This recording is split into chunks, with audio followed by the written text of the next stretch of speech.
Hello and welcome to DanWhiteFilms, the YouTube channel where we discuss all the latest movie releases. Today in this very first video, I'll be discussing the latest monster flick, Godzilla vs. Kong.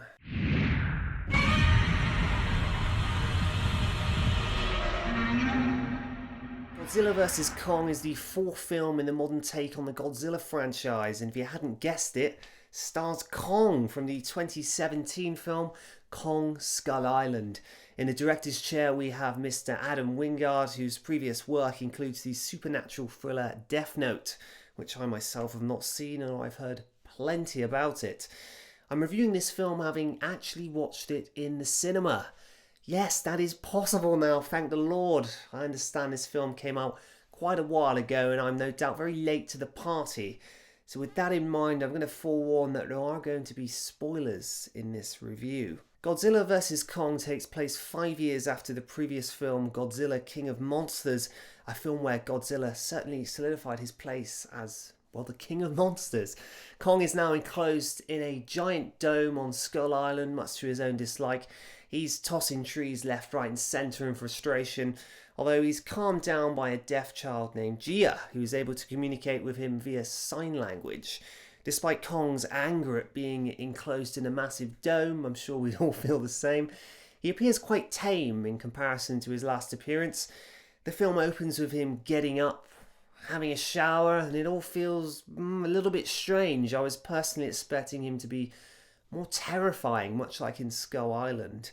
But the film instead, it chooses to show a more compassionate and human side to him. Meanwhile, across the globe, Godzilla makes his first appearance and decides to trash a facility owned by a company called Apex Cybernetics for reasons at first unclear, although it's later revealed he's attempting to stop the construction of a weapon being built to defeat him. We'll have more on that in a moment. It's decided that mankind needs to find a power source that can defeat Godzilla, and so Kong is shipped off to Antarctica in the hope he'll be able to find his ancestral homeland, which is somewhere deep in the planet's core. You're given a very flimsy definition as to why this is, and unlike disaster films of the past, the trip down to the core, well, it runs pretty smoothly. The film doesn't pay much attention to the how or why. It keeps moving and gets you to where you want to be. Kong puts up little resistance on the trip over, and at one point is even flown over on helicopters, which again is a little strange to be honest, but hey ho.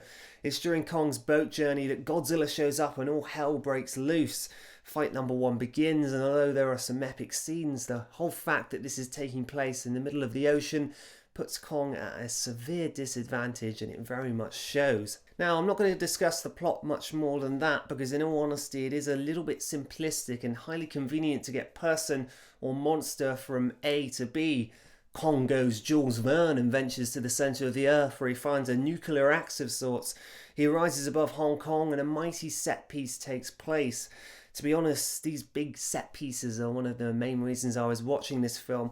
I wasn't expecting an ironclad plot, I was looking for something fun and exciting, and on that basis this film does succeed. However, you will need to gloss over certain tropes that allow the story to move ever forward.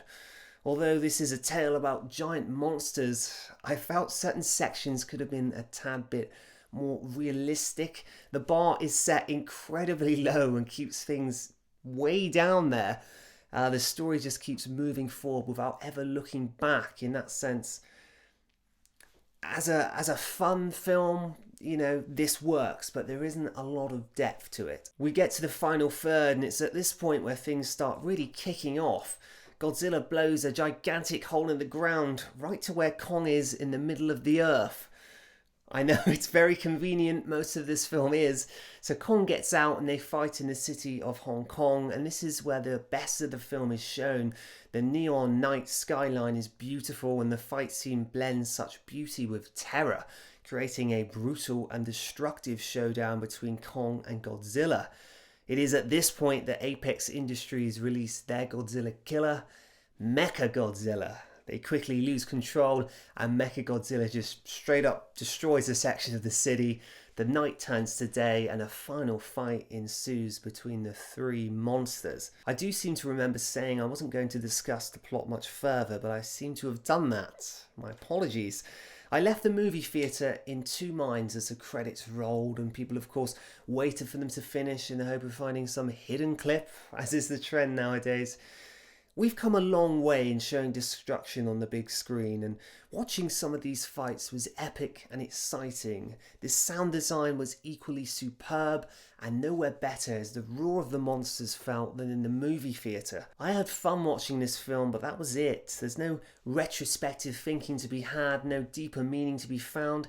It's a film about monsters tearing down a city and settling disputes in a chaotic and destructive fashion.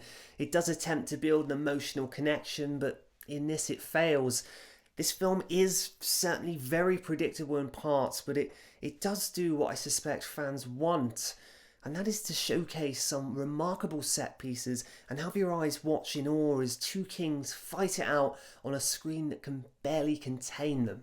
And if that's what you're looking for, then certainly go and watch this film. My friends, I thank you very much for watching this first film review. I will hope to see you here again soon. Bye bye.